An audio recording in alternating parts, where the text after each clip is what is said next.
नमस्कार दोस्तों, आज हम बात करेंगे जो भारत में इस समय बहुत चर्चित हैं, जिनका नाम है गौतम अडानी। उनका जन्म कहाँ हुआ था, कैसे उनका लालन पालन हुआ, उनका फैमिली बैकग्राउंड कैसे थे, आज जानते हैं। नाम उनका गौतम अडानी है। जन्म 24 जून 1962 को अहमदाबाद गुजरात में हुआ था। इनके पिता का नाम शांतिलाल अडानी था, माता का नाम शांताबेन अडानी। पत्नी का नाम था प्रीति। प्रारंभिक जीवन गौतम अडानी एक भारतीय उद्यमी और स्वयं निर्मित अरबपति हैं जो अडानी समूह के अध्यक्ष हैं। अडानी समूह कोयला व्यापार, कोयला खनन, तेल एवं गैस खोज, बंदरगाहों, मल्टी मॉडल लॉजिस्टिक, बिजली उत्पादन एवं अनेक प्रकार के इनके प्रोडक्ट हैं जो काम कर रहे हैं इनके अडानी ग्रुप में।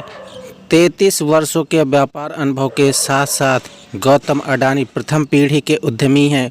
उन्होंने अपेक्षाकृत लघु समय में 8 अरब डॉलर का पेशेवर अरबपति साम्राज्य अडानी समूह का नेतृत्व करने वाले एक मामूली पृष्ठभूमि के व्यक्ति हैं। उन्हें व्यापार, परिवहन संबंधी बुनियादी ढांचे के विकास के लिए विश्व भर के 100 प्रभावशाली में से एक हैं। गौतम अडानी एक भारतीय व्यवसायी हैं। अगस्त 2022 में गौतम अडानी 137.4 बिलियन की कुल संपत्ति के साथ ब्लूमबर्ग बिलियनियर्स इंडेक्स के अनुसार दुनिया के तीसरे सबसे अमीर व्यक्ति बन गए। यह पहली बार था जब कोई एशियाई व्यक्ति शीर्ष 3 में पहुंचा था। गौतम अडानी का जन्म और पालन पोषण गुजरात के एक गुजराती व्यवसाय परिवार में हुआ था। उनके पिता शांतिलाल अडानी एक कपड़ा व्यवसायी थे। गौतम अडानी को बचपन से ही शिक्षा में कोई दिलचस्पी नहीं थी और स्कूल के साथ साथ ही वह विश्वविद्यालय की भी पढ़ाई छोड़ दी थी। गौतम अडानी को बचपन से ही क्रिकेट में काफ़ी दिलचस्पी थी और वह अपने खाली समय में क्रिकेट खेलते हुए दिखाई देते हैं। 18 साल की उम्र में उन्होंने मुंबई चले गए और वहां 2 साल तक महिंद्रा ब्रदर्स में डायमंड शार्टर का काम किया। बाद में कुछ अनुभव प्राप्त करने के बाद उन्होंने मुंबई, भारत में जवेरी बाज़ार में अपना खुद का हीरा ब्रोकरेज व्यवसाय स्थापित किया। इसके बाद वह अपने बड़े भाई महासुख अडानी द्वारा अपनी नई खरीदी गई प्लास्टिक फैक्ट्री को स्थापित करने में मदद करने के लिए कहने के बाद अहमदाबाद लौट आए।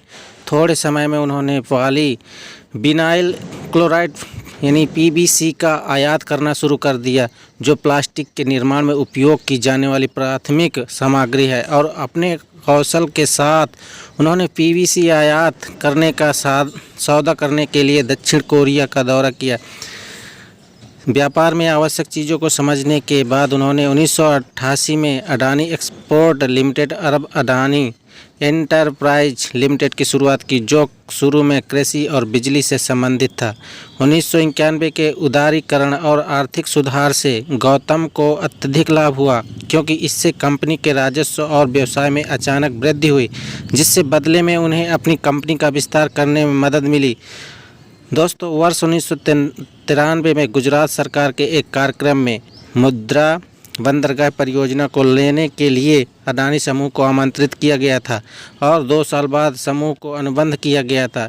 अडानी ने मुद्रा पोर्ट को भारत में निजी क्षेत्र का सबसे बड़ा बंदरगाह बनाकर ऊंचाइयों तक पहुंचाया। उन्होंने अडानी पावर लिमिटेड APL की भी स्थापना की, जो 4620 मेगावाट की क्षमता वाले थर्मल पावर प्लांट की स्थापना की, जो देश में सबसे बड़ा निजी थर्मल पावर उत्पादक है। दोस्तों, कैसा लगा हमें कमेंट करके ज़रूर बताएं। अगर चैनल को सब्सक्राइब ना किया हो तो सब्सक्राइब कर लें, जिससे हर वीडियो को नोटिफिकेशन प्राप्त हो।